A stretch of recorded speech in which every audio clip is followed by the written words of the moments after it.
माघ पूर्णिमा की तुम्हें भक्तों कथा सुनाते हैं, पावन कथा सुनाते हैं। स्नान दान का 32 गुना फल इस दिन पाते हैं, हम कथा सुनाते हैं। हम माघ पूर्णिमा की तुम्हें भक्तों कथा सुनाते हैं, पावन कथा सुनाते हैं। स्नान दान का 32 गुना फल इस दिन पाते हैं, हम कथा सुनाते हैं। जो व्रत की रीत निभाए उसके संकट टल जाए, जो व्रत की रीत निभाए उसके संकट टल जाए।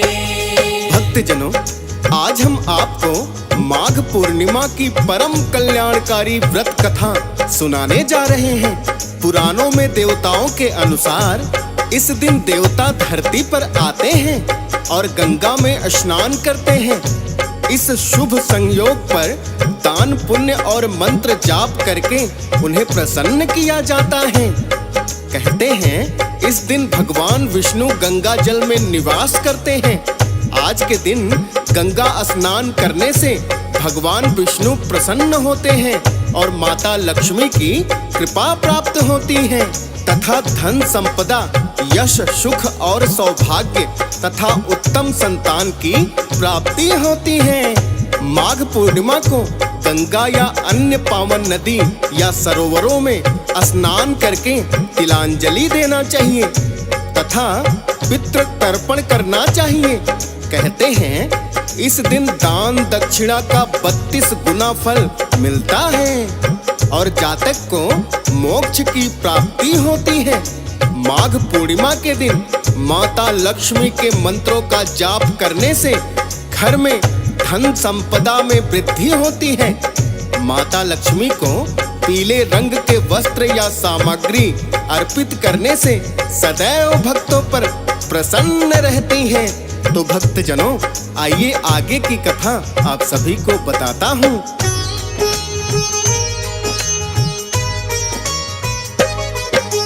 माघ मास विष्णु भगवान को प्रिय बड़ा होता है और स्नान गंगा का सब पापों को धोता है। और प्रयाग में 3 बार स्नान किया जाए, 10,000 अश्वमेघ यज्ञ के सम ही फल वो पाए।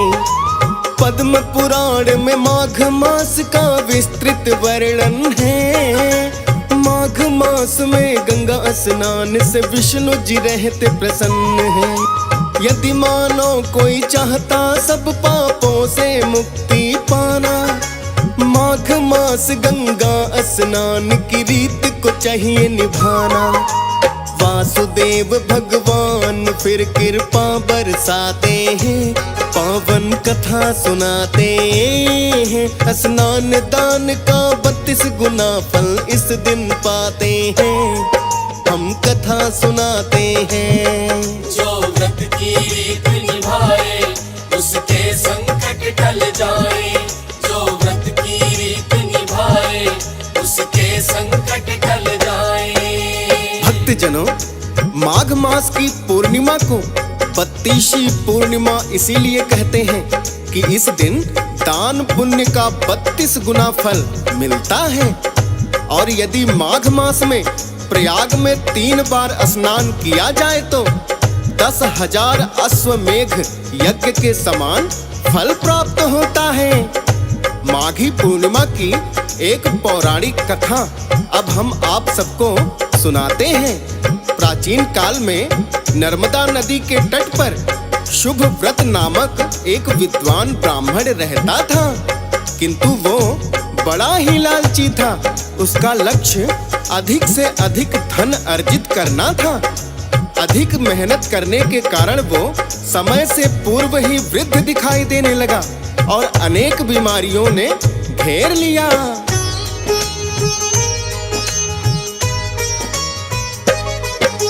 शुभ व्रत नामक ब्राह्मण था बड़ा वैसे तो विद्वान, किंतु गांव में लालची भी नहीं था कोई उसके समान। जितना भी हो सके वो धन अर्जित करना चाहता है। इस कारण वो समय से पहले वृद्ध हो जाता है। उसे अनेकों रोगों ने भी आकर घेर लिया। निकट देख कर मृत्यु को उसे अंतर्ज्ञान हुआ। अब तो शीघ्र ही जीवन खत्म मेरा हो जाएगा, और कमाया है धन जितना किसके काम आएगा। खाली हाथ आते हैं सब और खाली जाते हैं। पावन कथा सुनाते हैं, स्नान दान का 32 गुना फल इस दिन पाते हैं। हम कथा सुनाते हैं। जो व्रत की रीत निभाए उसके संकट टल जाए। जो व्रत की रीत निभाए उसके संकट टल जाए। भक्तजनों, जब ब्राह्मण को अनेक तरह के रोगों ने घेर लिया और उसे अपने मृत्यु का समय निकट दिखाई देने लगा, तब उसके मन में ख्याल आया कि मैंने तो सारी उम्र धन अर्जित करने में बिता दी। मेरे जीवन का उद्धार कैसे होगा? अब ये धन मेरे किस काम का है? भक्तजनों, उस समय माघ मास चल रहा था, किंतु ब्राह्मण को माघ मास में स्नान के महत्व वाला एक श्लोक याद आ गया, जिस कारण ब्राह्मण ने संकल्प लेकर नर्मदा नदी में स्नान करने का निश्चय किया और रोज नर्मदा नदी में स्नान करने लगा। 9 दिनों तक स्नान करने के बाद ही उसकी तबीयत बहुत ज्यादा बिगड़ गई और मृत्यु को प्राप्त हो गया। उसने जीवन में कोई सत्कार्य नहीं किया, किंतु मात्र 9 दिनों तक माघ मास में स्नान करने के कारण ही उसे मोक्ष की प्राप्ति हुई। ऐसी महिमा है माघ मास में स्नान करने की।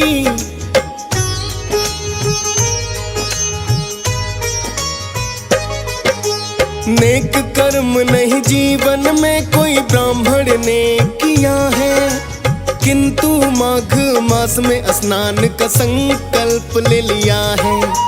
9 दिन स्नान से ही हो गई है उसको मोक्ष की प्राप्ति।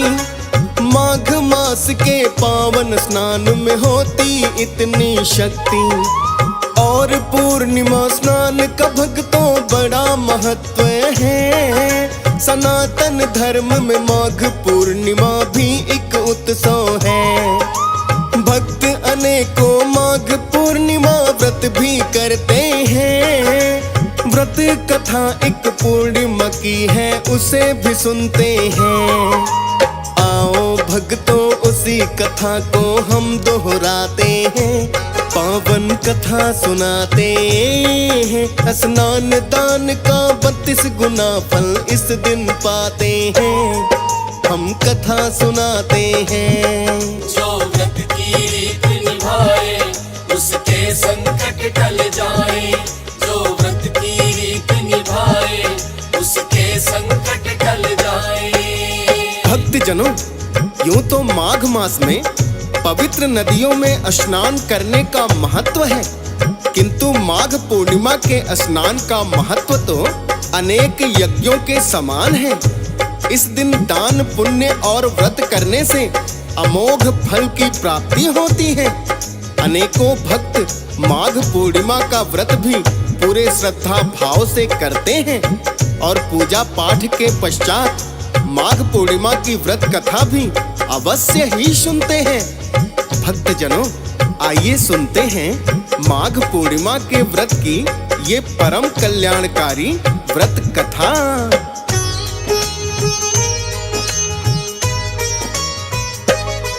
प्राचीन काल में कंतिका नाम का भक्तों एक नगर, उसमें एक ब्राह्मण रहता था जिसका नाम धनेश्वर, और उसकी पत्नी का नाम था भक्तों रूपवती। पतिव्रता नारी थी जो सर्व गुण संपन्न थी। रूपवती को किंतु हुई ना कोई भी संतान, ताने देते लोग उसे कहते हैं सब बांझ। पति पत्नी का दुख जिसे सुनकर और बढ़ जाता, लेकिन ब्राह्मण पत्नी को ही अपने है समझाता। कर्मों के जो लेख भला वो कब मिट पाते हैं, पावन कथा सुनाते हैं। स्नान दान का 32 गुना फल इस दिन पाते हैं, हम कथा सुनाते हैं। जो व्रत की रीत निभाए उसके संकट टल जाए, जो व्रत की रीत निभाए उसके संकट टल जाए। भक्तजनों, ब्राह्मण अपनी पत्नी को समझाता, किंतु चिंता तो उसे भी थी। निसंतान होने का दुख उसे भीतर ही भीतर खाए जा रहा था। भक्तजनों, एक दिन की बात है, उस नगर में एक महात्मा आए, जो नगर में सब लोगों से दान लेते थे। किंतु जब धनेश्वर की पत्नी रूपवती उसे दान दक्षिणा देने लगी तो महात्मा ने नहीं लिया।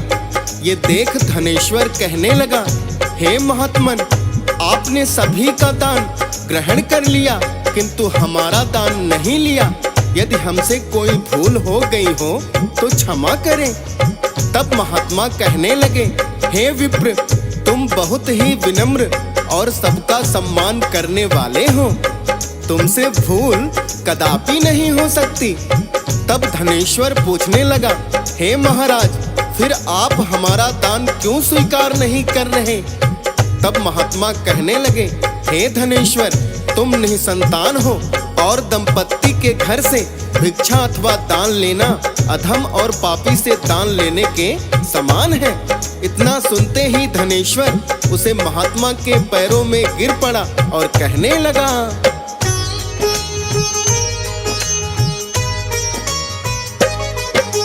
हे महात्मन, आप उपाय ऐसा कोई बताएं, जिससे कि संतान की प्राप्ति हमको भी हो जाए।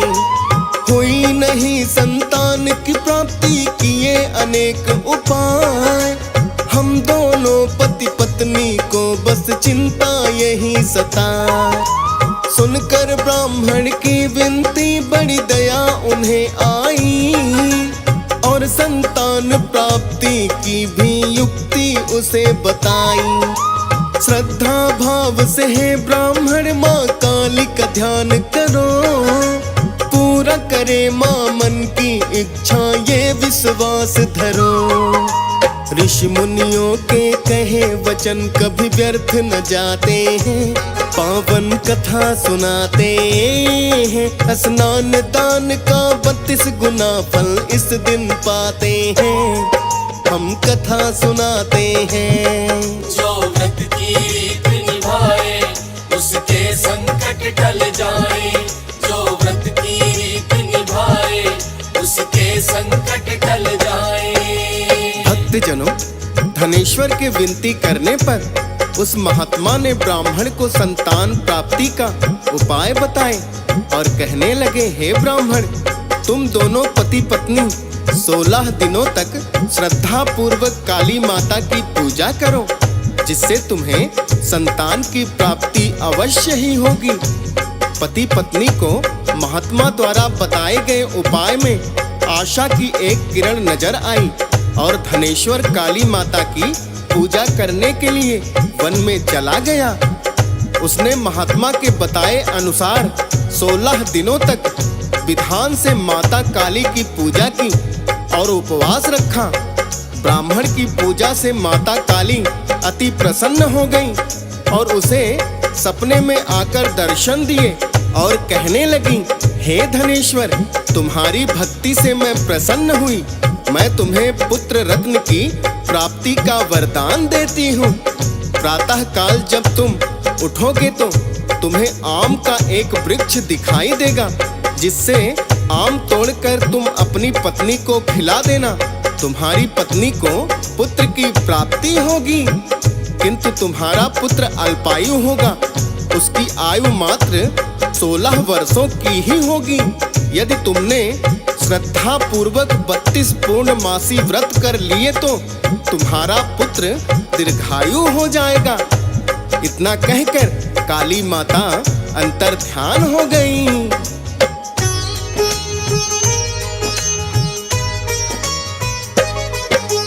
जैसा काली माता ने उसे सपने में बतलाया, सुबह उठा तो एक आम का वृक्ष नजर उसे आया।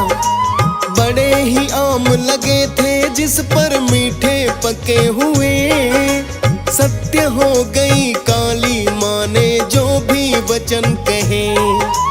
आम तोड़कर ब्राह्मण फिर उस वृक्ष से है लाया, और ला करके घर में अपनी पत्नी को है खिलाया। जिसके कारण पत्नी उसकी हो गई गर्भवती, रहने लगे हैं प्रसन्न जो थे निःसंतान दंपत्ति। बड़ा ही सुंदर सा एक पुत्र वो क्योंकि पाते हैं, पावन कथा सुनाते हैं। स्नान दान का 32 गुना फल इस दिन पाते हैं, हम कथा सुनाते हैं। जो व्रत की रीत निभाए उसके संकट टल जाए, जो व्रत की रीत निभाए उसके संकट टल जाए। भक्तजनों, माता काली के आशीर्वाद से ब्राह्मण दंपत्ति को एक बड़ा ही सुंदर पुत्र हुआ। किंतु ब्राह्मण ब्राह्मणी को एक चिंता अवश्य थी, उनका पुत्र अल्पायु था। लेकिन माता काली ने ब्राह्मण को सपने में ये भी बतलाया, यदि तुम पति पत्नी 32 पूर्णिमा व्रत विधि विधान से कर लोगे तो तुम्हारा पुत्र दीर्घायु भी हो जाएगा। धीरे धीरे उनका पुत्र 15 वर्ष का हो गया। तब ब्राह्मण ने सोचा कि अपने पुत्र को शिक्षा की प्राप्ति के लिए काशी में भेज दिया जाए। इसके लिए धनेश्वर ने अपनी पत्नी के भाई को बुलाया और अपने पुत्र को मामा के साथ काशी में शिक्षा प्राप्त करने के लिए भेज दिया।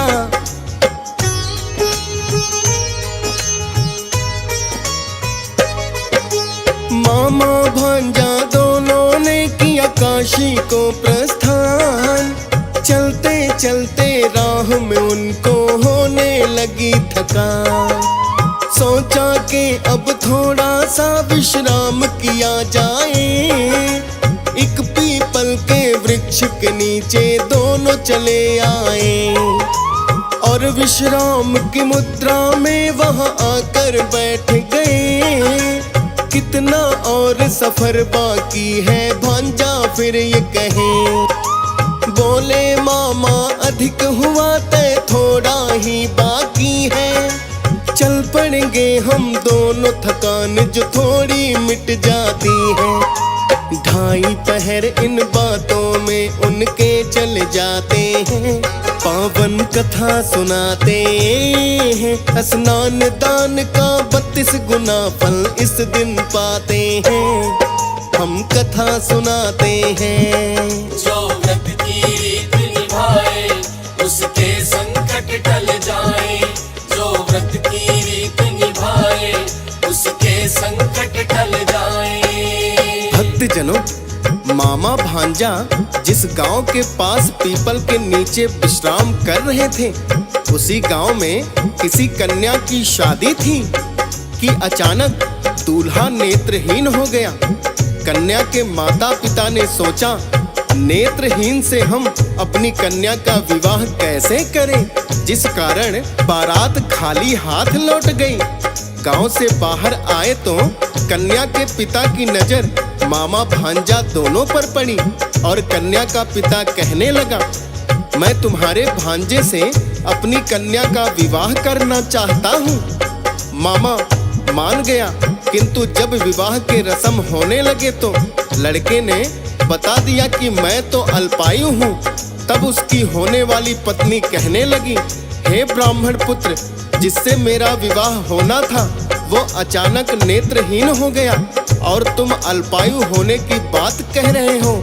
शायद मेरे भाग्य में यही लिखा है। और अपने पिता से कहा, हे पिताश्री, आप मेरा विवाह इसी ब्राह्मण पुत्र से करवा दो।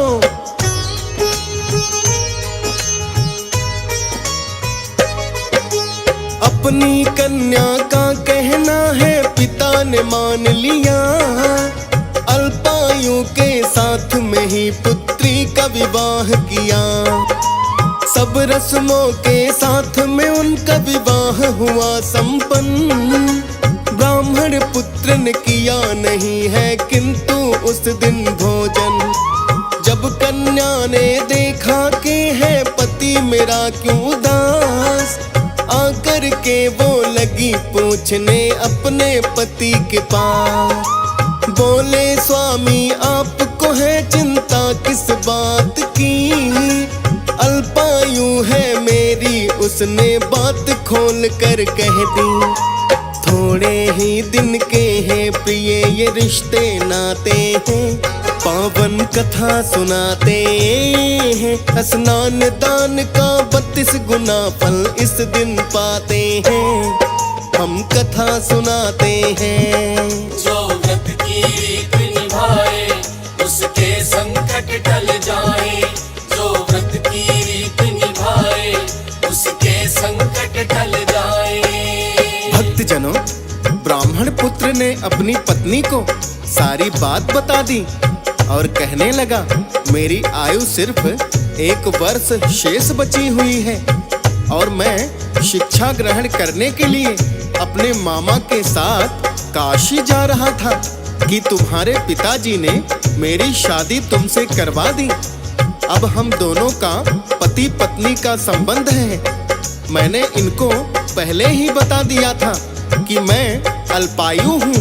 तब उसकी पत्नी कहने लगी, हे स्वामी, यदि मेरे भाग्य में ऐसा लिखा है तो मुझे मंजूर है।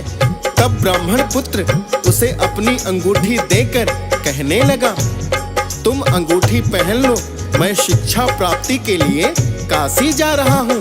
यदि जीवित बचकर आ गया तो तुम्हें अवश्य अपनाऊंगा। इतना कहकर दोनों मामा भांजा काशी की ओर प्रस्थान कर जाते हैं।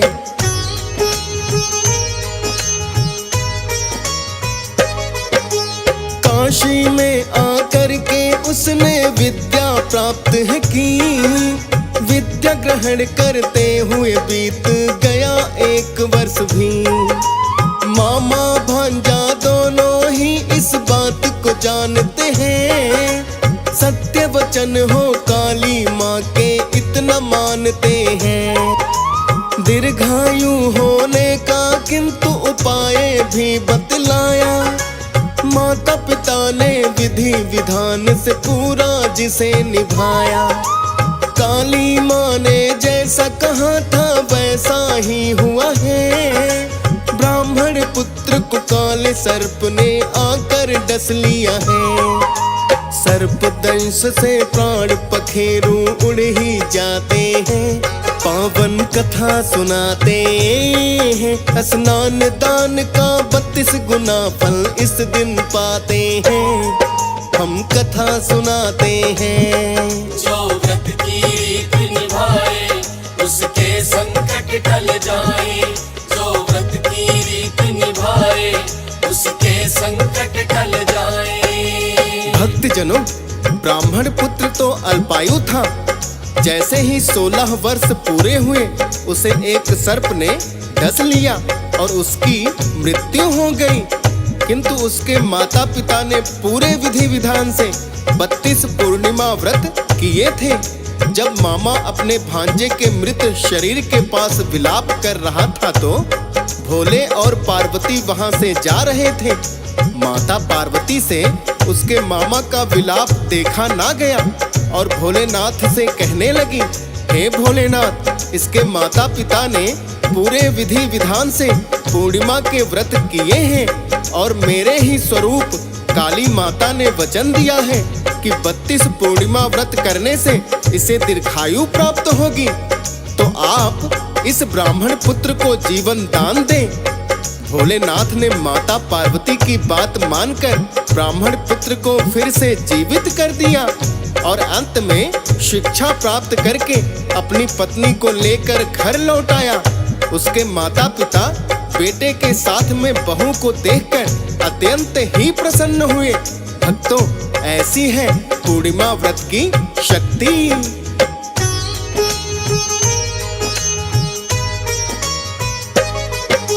ब्राह्मण और ब्राह्मणी ने जो पूर्णिमा व्रत किए हैं, बेटा और बहू उनको एक साथ मिल गए हैं।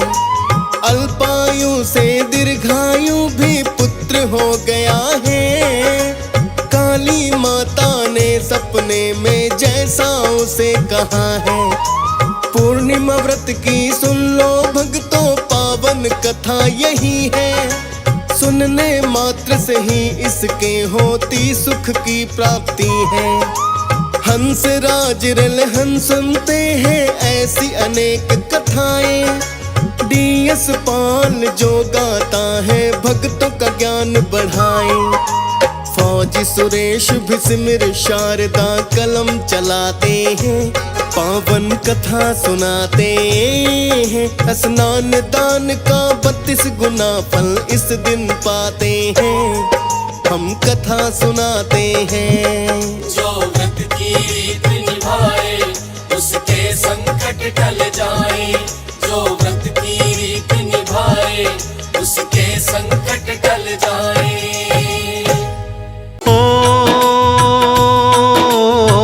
नमो नमो गंगे महारानी, देव नदी जन जन कल्याणी।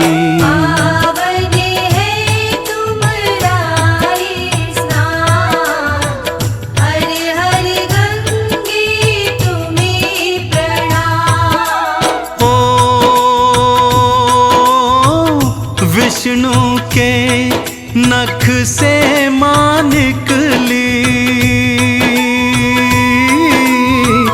ब्रह्म कमंडल जाके समाई।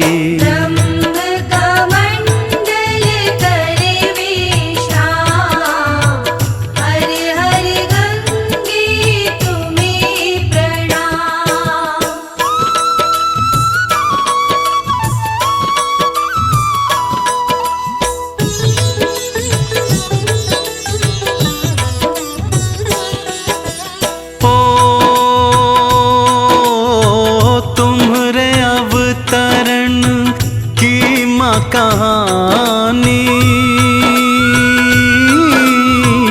आज सुनाऊं अपनी जुबानी।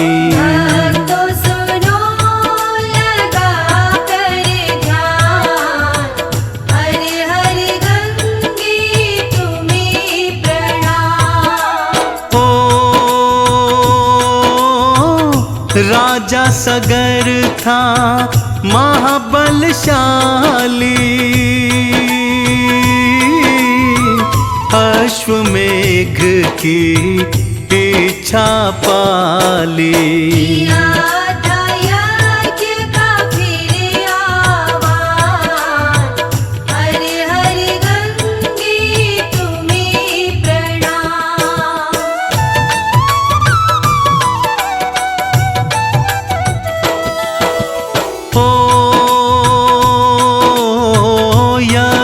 का घोड़ा उसने छुड़ाया, 60,000 पुत्रों को भगाया। घोड़े के पीछे सेना तमाम, हर हर गंगे तुम्हें प्रणाम। इंद्र का भक्तों आसन डोला, मन ही मन भक्तों वो बोला। कैसे भी फल करूं यज्ञ तमाम, हर हर गंगे तुम्हें प्रणाम।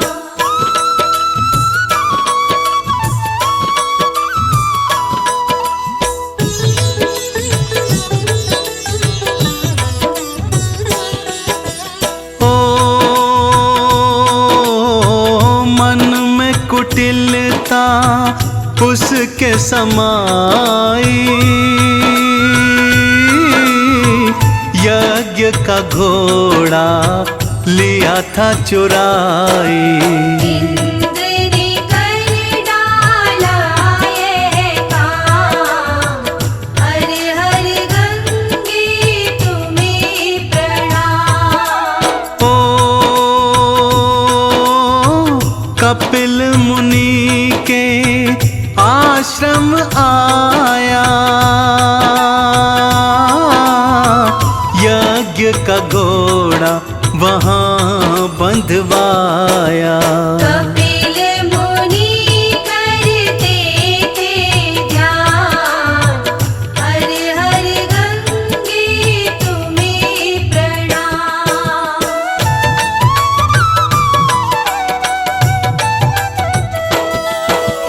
ओ सगर के बेटे आश्रम आए, कपिल मुनि को क्रोध दिखाए। तुमने युद्ध का किया समान, हर हर गंगे तुम्हें प्रणाम। ओ कई अपशब्द मुनि को कहते,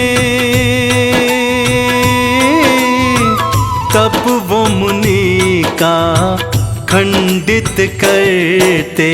कर दिया भंग मुनि का ध्यान, हर हर गंगे तुम्हें प्रणाम।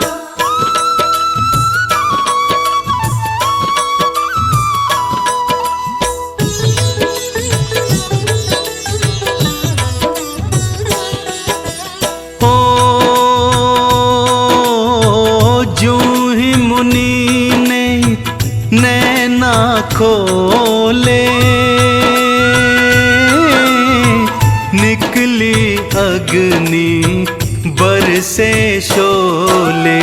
सगर के पुत्र जले थे तमाम, हर हर गंगे तुम्हें प्रणाम। ओ श्राप मुनि ने ये भी दीन्हा, प्रेत योनि में उनको कीन्हा। तुमको मिले मोती ना मान, हर हर गंगे तुम्हें प्रणाम।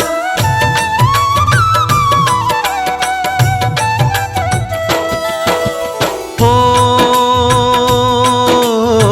सगर मुनि के आश्रम आया, मुनि चरणों में शीश नवाया। मुनिवर दीजो क्षमा का दान, हर हर गंगे तुम्हें प्रणाम। ओ 60,000 पुत्र बेचारे, प्रेत योनि में भटके सारे। मुक्ति का दीजिए सामान, हर हर गंगे तुम्हें प्रणाम।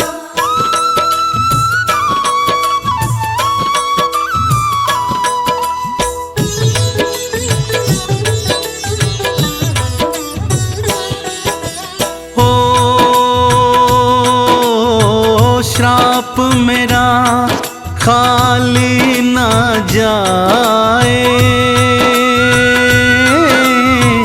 पापों का तो दंड ये पाए।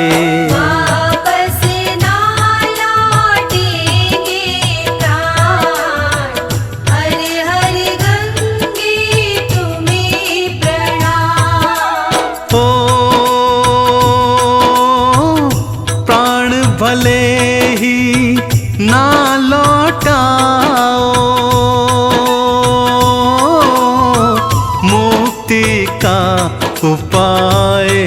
बतलाओ। प्रेत योनि से मुक्त हो प्राण, हर हर गंगे तुम्हें प्रणाम।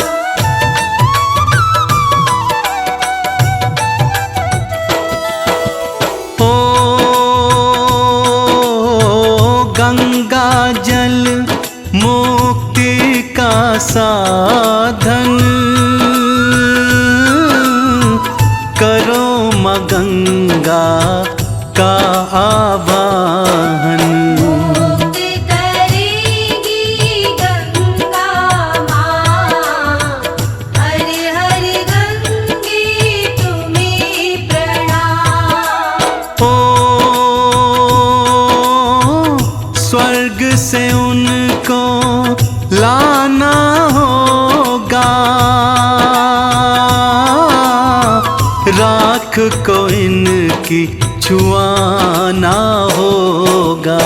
यही है मुक्ति का समाधान, हर हर गंगे तुम्हें प्रणाम।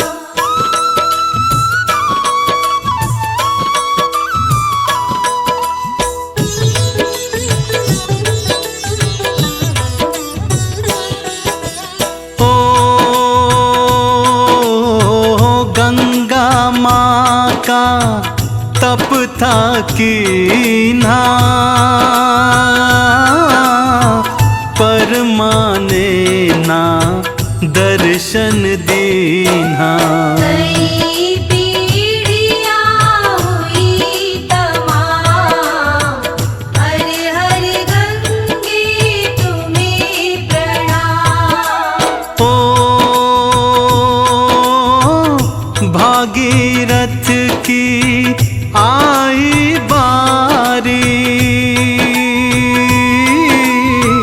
उसने मन में बात विचारी। करो ब्रह्मा विष्णु का ध्यान, हर हर गंगे तुम्हें प्रणाम।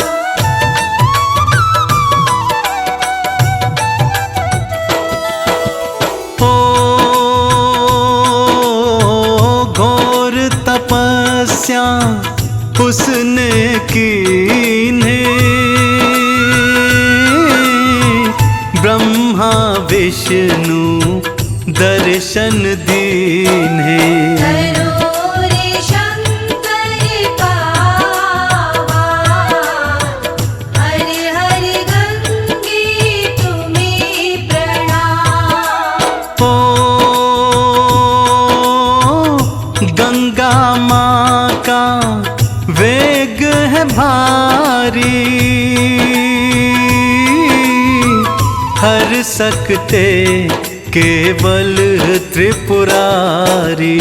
नमः शिवाय जप लो नाम, हर हर गंगे तुम्हें प्रणाम।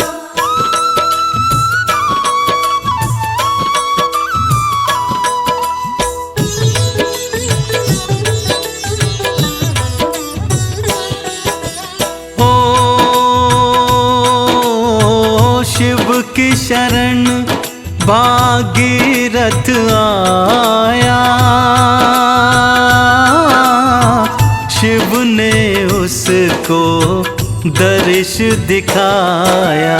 हे शंकर दीजिए वरदान, हर हर गंगे तुम्हें प्रणाम। ओ गंगा माँ के वेग को हरना,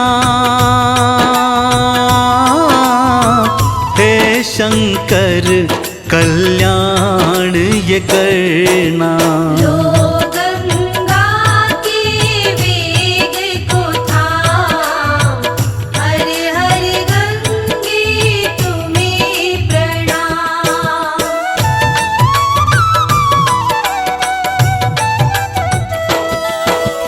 ओ खोल शिव ने अपनी जटाएं गंगा जी केशों में समाए। गंगाधारी पड़ गया नाम, हर हर गंगे तुम्हें प्रणाम। ओ निर्मल धारा शिव ने बहाई, भागीरथ के पीछे आई। मुख माता पावन धाम, हर हर गंगे तुम्हें प्रणाम।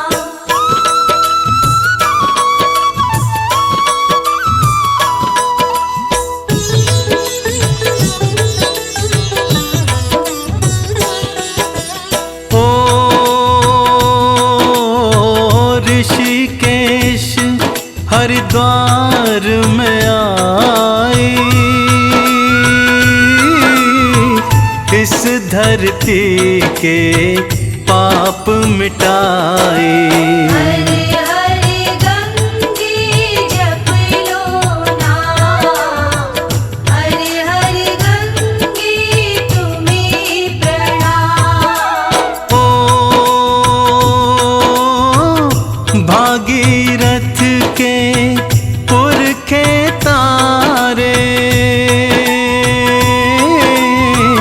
गूंज रहे माँ के जयकारे। कर रहे गंगा को प्रणाम, हर हर गंगे तुम्हें प्रणाम।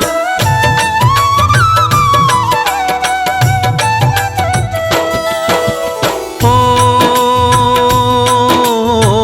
देव नदी माँ है कहलाती,